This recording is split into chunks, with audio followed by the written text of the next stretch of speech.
All right, I'm on under the car right now to change the oil and also change out the oil level sensor.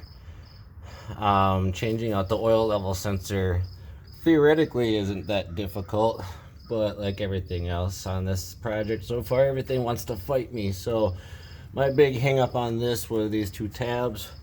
There's two, you know, points that this clips onto. Actually, I'll show you.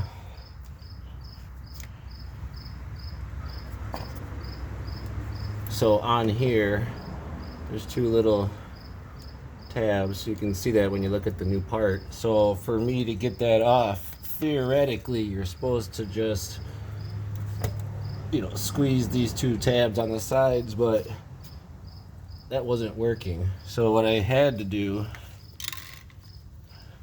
is I had to use a couple of straight picks and shove them in the back to be able to free them.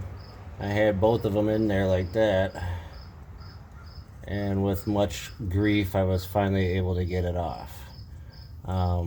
Again, that's a part that could break, and if it does, well, actually, I don't have my flashlight, but it kind of just goes right here. But at the same time, that doesn't look like something that just easily unplugs either. So,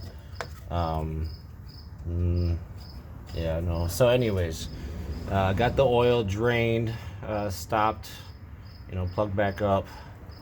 I actually forced this through here just to be able to work on it a little bit better. It looks to me like there's this remnant of a gasket on here. I'm just gonna peel that off, and I'm gonna wipe it down just so it's clean. I didn't really watch any videos on this per se. I think I did once before. I don't think there's really much to it. Mostly just wanted to kind of explain that that those pins could be a real pain in the butt. So the other thing is seeing this gasket on here kind of made me wonder if I had to buy yet another gasket. So I looked at the new part, and it looks like there's one on there. Right there, if you compare to the old one, where that red band is, it looks like, I don't know if you can see that. Oh, there we go. So this is the old one. I think that's missing, so I think that's what was stuck on there. So I'm pretty sure that this is good just like this. Don't think I need a gasket, because I think this is the gasket right here. A little bit of rubber. Okay, so anyways, to put this on, I had to take it off. Actually, it looks like the pattern is a little bit asymmetrical, but I think it goes this way so that the plug can plug into it. So it should be pretty straightforward if I got it lined up right. I'll change my position. I can't see so good that way. Oh yeah, just like that. And it just takes 3 10mm nuts. By the way, I did have to lower this shield slightly. I took a few bolts out of here because I wasn't able to get this plug out when it was up in here in this position. So, and you saw how tall that was. Just double checking I put the right part in there, but yeah, you saw how tall that was. I just hit the camera. Where are we at? Right there. Anyways, so it's just the 3 nuts. I guess I'm struggling to get that to stay in the camera. Let's go like that. It'll fall over. Son of a gun.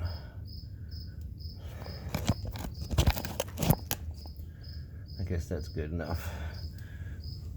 But like I said, if you need to do that, just takes a couple of bolts to get it loose enough to be able to pull it down, you know, and get the long part of that part out. Don't think I need to replace any hardware on this. I always like to start my nuts and bolts by hand just to make sure I don't accidentally cross thread them, and I say that because I've done it. And fighting a cross threaded bolt really sucks. So I avoid it at all costs.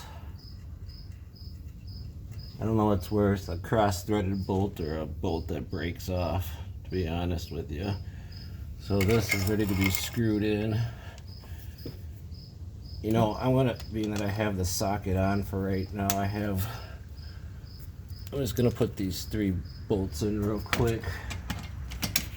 Shouldn't be any big deal to plug that back in. Well, I'll tell you what, let's just plug it in first, since that is really the correct way. And there's a lot of oil in this, so maybe I'll give it a wipe. As far as why I'm replacing it, it did come up on the inspection I had done some time ago as needing to be replaced, as that it was defective. I never had a problem with it, really. Except sometimes it would be a little, I don't know if inaccurate was the right word, but like it maybe kind of depended on how hot the engine was, so you could check it and then check it again like 10 minutes later and it might give you a slightly different reading.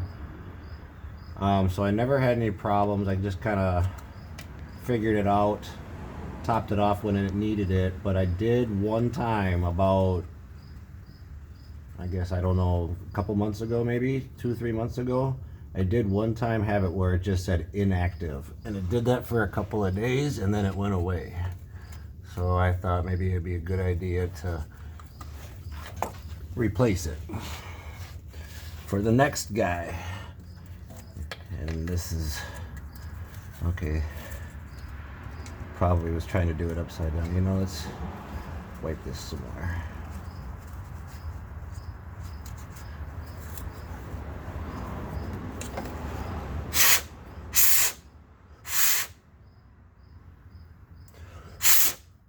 Make sure it's as clean as can be. Every time I set it up there, it gets dirty again.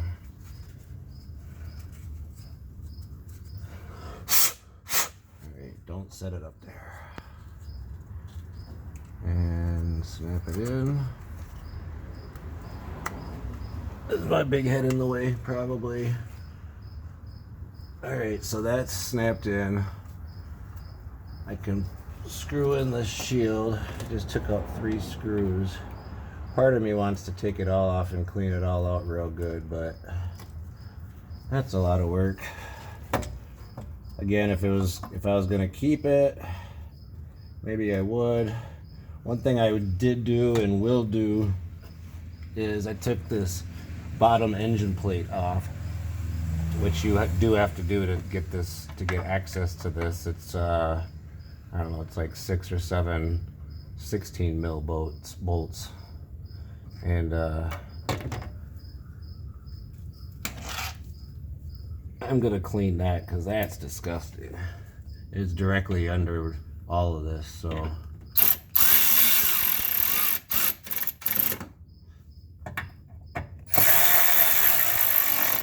These don't need to be that tight. Although that pan, the bolts were pretty loose, the one that I'm going to clean up later, and those should be a little tighter than what those were. So anyways, tighten these, and this part of the job will be done. If I can find my 10. Where'd you go? Alright. Well, I guess you don't need to see me tighten the bolts, but that's all I gotta do left here.